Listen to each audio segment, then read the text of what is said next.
মাওলানা আব্দুল কাইয়্যিম 90,000 টাকা আল্লাহ তুমি দান কবুল করো, যদি তোমরা মাফ করে দেয় সমস্যা করো আল্লাহ তাআলাকে নরম দিয়ে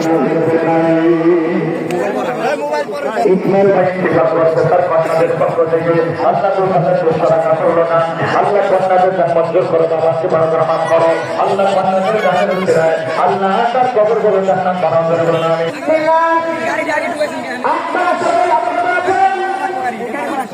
বিশেষ করে ভাই আমরা যারা বসে আছি মেহেরবানিতে বসে যাই, আমরা যারা বসে আছি মেহেরবানিতে বসে যাই, গাড়ি থেকে পূরণ করে আপনারা একটাও দাঁড়িয়ে থাকতে পারবেন না, সব ভিতরে আসেন, অতি তাড়াতাড়ি ভিতরে চলে আসেন। আমাদের আজকের প্রধান অতিথি মাশাআল্লাহ জাযাকুমুল্লাহু খায়রান দারান আল্লাহ তোমার বান্দি হাজার একটা 200 টাকা আল্লাহ তুমি দান কবুল করো, জীবন দান করো, দায়িত্ব সমঞ্জুর করো, খানায় কবর মেহমান না বানায় মরণ দিও না, শুনে বলেন আমিন।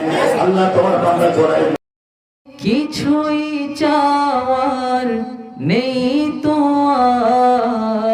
আর, আমার জীবন আমার মরণ সবই তোমার, আমার জীবন আমার মরণ সবই তোমার।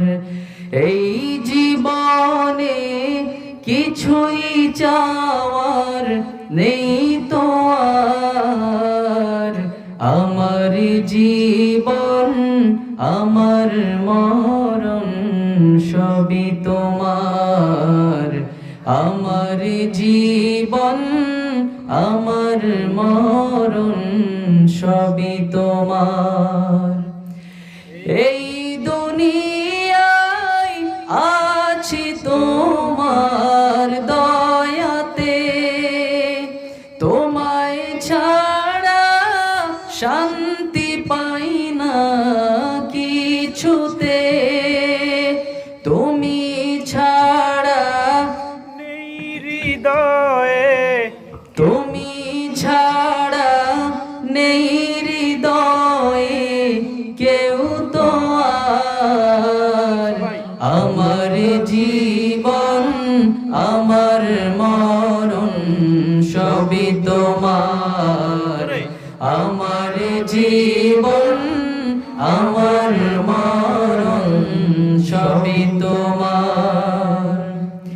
সত্য নেয়ের পথিকে বানাও আমাকে, ভুলে যেন যাই না কভু তোমাকে, সত্য নেয়ের পথিকে বানাও আমাকে, ভুলে যেন যাই না কভু তোমাকে, ঈমান সাথে মৃত্যু যেন হয় আমার, আমার জীবন আমার মরণ সবই তোমার, আমার জীবন আমার মরণ সবই তোমার।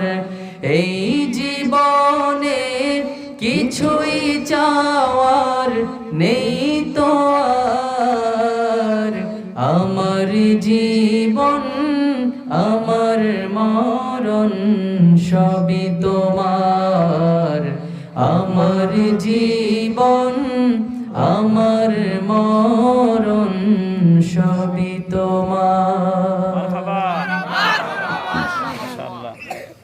ভালো লাগছে আপনাদের? জোরে বলেন, ভালো লাগছে আপনাদের? আপনাদের ভালো লাগতেছে আমারও। কিয়ামতের দিবসের জন্য আল্লাহ একসাথে এরকম নিয়ে যায়, বলেন না আমিন? আর একটু জোরে বলেন না আমিন? এই যে বাচ্চাটাকে একটু পরিচয়টা নিন। আমাকে একটা ফোন দিয়েছে, এখানে সেভ করা আছে নাম্বারটা। আমার কাছে সারা বাংলাদেশের এরকম অসহায় যারা একদম কেউ নেই, তার ফোনটা আমার কাছে আসে যে মোল্লা সাহেব এই ছেলেটার পিতামাতা কেউ নেই, একে একটু আপনি নিয়ে গেলে ভালো হয়। আমি আর রায়হান যে নিয়ে আসি তাকে। আলহামদুলিল্লাহ বলবেন না? আর এটা আমি শিখেছি কার কাছে জানেন? হুজুর তো আমার কাছে শিখছে। আমি শিখছি হজরত মোহাম্মদুর রসুল্লাহ। রাসূলুল্লাহ ঈদগায় যান, একটা বাচ্চা পাশে রাস্তার পাশে বসে বসে কাঁদে। শুনছেন না আপনারা? জিজ্ঞাসা করলেন তুমি কাঁদো কেন? বলল আমার বাবা নেই, এজন্য এখানে বসে বসে কাঁদি। রাসূলুল্লাহ বললেন আমি যদি তোমার বাবা হই আর আয়েশা যদি তোমার মা হয় তাহলে কেমন হয়? বাচ্চাটা হাউমাউ করে কেঁদে দিয়ে বলল ইয়া রাসূলুল্লাহ, আমার মতো সুখী আজকে এই পৃথিবীতে আর কেউ নেই। সুবহানাল্লাহ। আমি রাসূলের কাছ থেকে এটা শিখেছি যে এতিমকে কোলে তুলে নিতে হবে, এতিমকে নিজের কাপড় পরাতে হবে, এতিমকে নিজের খাবারটা খাওয়াতে হবে। আমি খুলনার যে কাহিনীটা বলতেছি, এই কাহিনীটা হলো আমাকে একটা মেয়ে ফোন দিল যে হুজুর আমার একটা বাচ্চা আছে 5 বছরের, আমাদের বাড়ি, এই বাচ্চাটাকে আপনি নিয়ে গেলে আল্লাহ অনেক বেশি খুশি হবে। আমি বললাম 5 বছরের বাচ্চা কেন মানবো? বললো হুজুর তাহলে কাহিনীটা একটু বলি। আমার বড় বোন, ওর যখন 3 মাসের একটা বাচ্চা, 3 মাস বয়স হওয়ার পরে ওর স্বামী ওকে তালাক দিয়ে দেয়। কি দিয়ে দেয়? তালাক দেওয়ার পরে আমার বোনটা পরের দিন পাগল হয়ে যায়। কি হয়ে যায়? পাগল হয়ে 5 মাস বাড়ি ছিল। 5 মাস পরে, পাগল তো ধরে রাখা যায় না, 5 মাস পরে সে উধাও হয়ে গেছে। 2 বছর পর্যন্ত খুঁজে আর পায় নাই। 2 বছর পরে খবর হয়েছে চাঁদপুর থানায় আছে হেফাজতে, ওইখান থেকে বাগেরহাট থানায় হ্যান্ডওভার করেছে। বাগেরহাট থানায় ওই মেয়ের মা বাবা এবং মেয়ে ওরা গেছে বোনকে আনতে। যে যেটা দেখছে সেটা হলো দুঃখজনক। সেটা হলো আমাদের এই সমাজের কিছু নরপশু, কিছু নরঘাতক এই জঘন্যতম কাজগুলো করে। পেয়ে যেটা পেয়েছে, ওই মেয়ের কোলে 5 মাসের একটা বাচ্চা।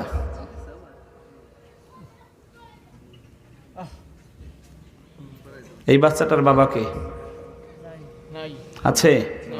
জোরে বলেন আছে? এই যে মা পাগল, এর কোনো দোষ আছে উস্তাদ? এই যে বাচ্চাটা দুনিয়ায় আসছে তার কোনো দোষ আছে? নাই।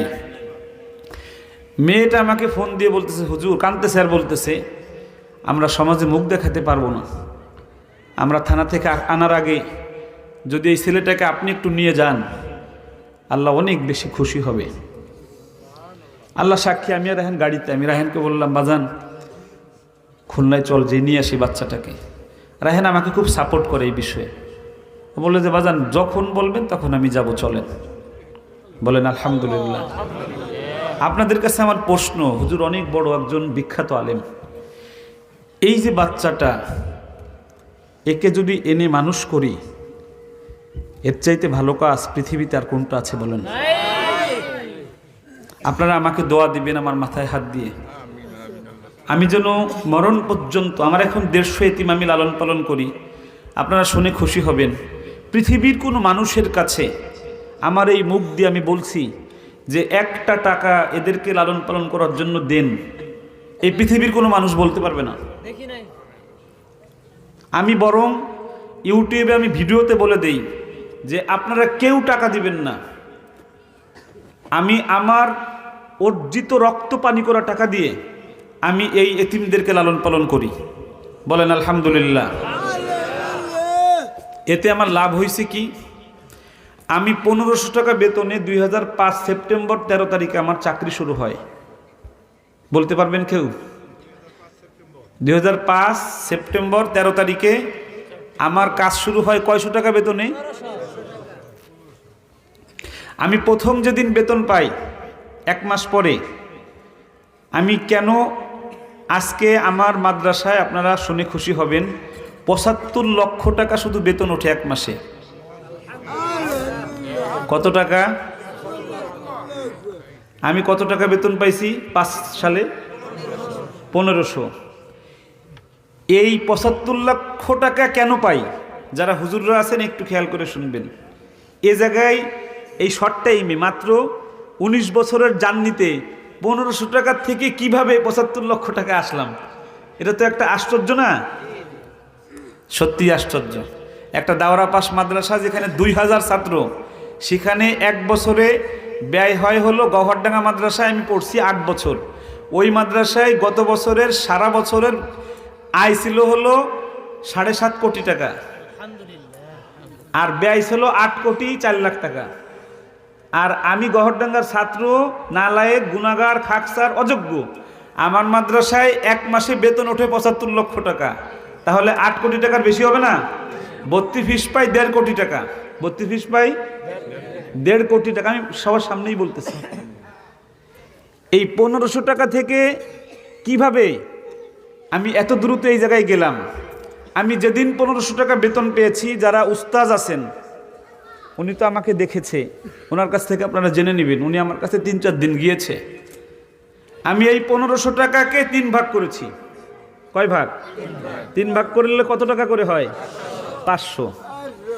এই 500 টাকা আমার ছাত্র তখন মক্তব, আমি ইমাম সাহেব, আমি মক্তবের ছাত্রছাত্রীদের খাওয়াই ফেলছি। এটা কি সহজ? এটা সহজ না। টুকরা সন্তানটা ধীরে ধীরে ওই রকম ইতর হওয়ার স্বপ্ন দেখে। জোরে বলেন ঠিক না বেঠিক? আমি 2-3টা কথা বলবো, কথা বলে আমার কথা শেষ করে দেব। রায়হানের নাশিদ আপনারা শুনবেন, ওর গজল শোনার জন্য আপনারা অনেকে এসেছেন, ঠিক না বেঠিক? আমি নিজেও গজল গাই, আমি আগে ওয়াজ করতাম, এখন ওয়াজ করি না। এর সবচেয়ে বড় কারণ হলো ওয়াজ যারা করবে, ওয়াজ তৈরি করা লাগবে না? সবাই যদি ওয়াজ করে সমানে, তাহলে তৈরি করবে কারা? এজন্য তৈরি করতে নেমেছি, বুঝছেন?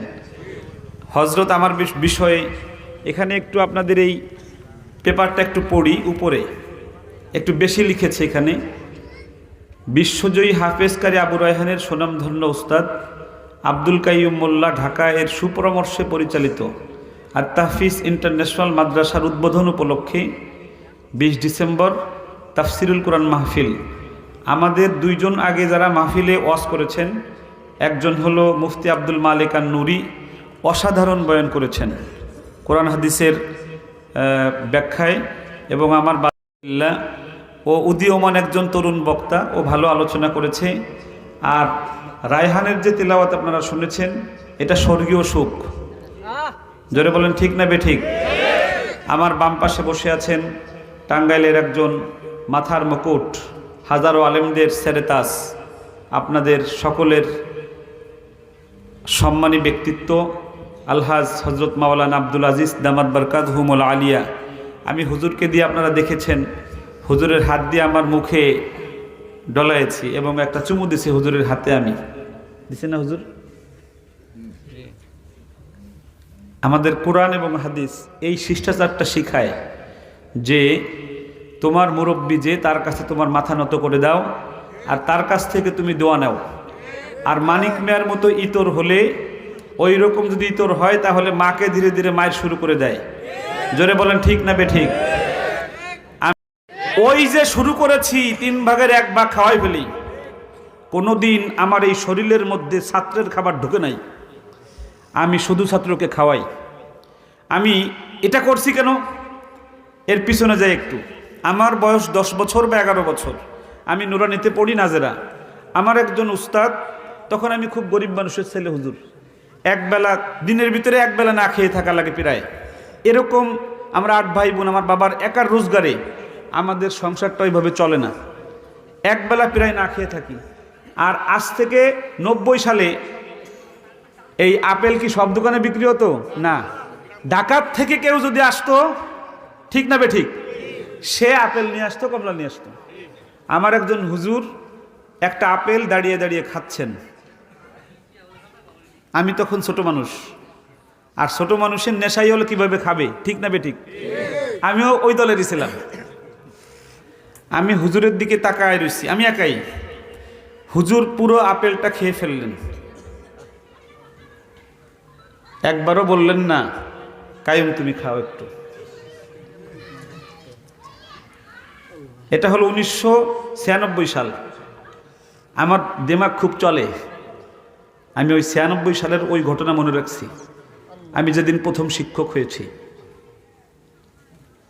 যেটা রং, একজন উস্তাদ খাবে, তার সামনে একজন ছাত্র থাকবে, ওই খাবারটার একটা অংশ ছাত্রের মুখে যাবে না, তাহলে সে প্রকৃত উস্তাদ না, সে প্রকৃত শিক্ষক না, সে আদর্শিক শিক্ষক হতে পারে না। এটা আমার থিওরি, বাকি অন্যরকম হতে পারে, এটা আমার থিওরি। আমি আজকে এখানে এসে জিজ্ঞেন, আমি আজকে এখানে এসে আমার খাবারের সাথে 2 জনকে খাবার খাওয়াইছি আমি। কই আব্বা দাঁড়াও তো, খাবে সব সামনে আসো। إذا ظهر التناول وشرب الخمور ولبس الحرير واتقى الخيام واتقى الرجال بالرجال والنساء بالنساء الله وملائكته يصلون على النبي يا أيها الذين آمنوا تسليما اللهم صل على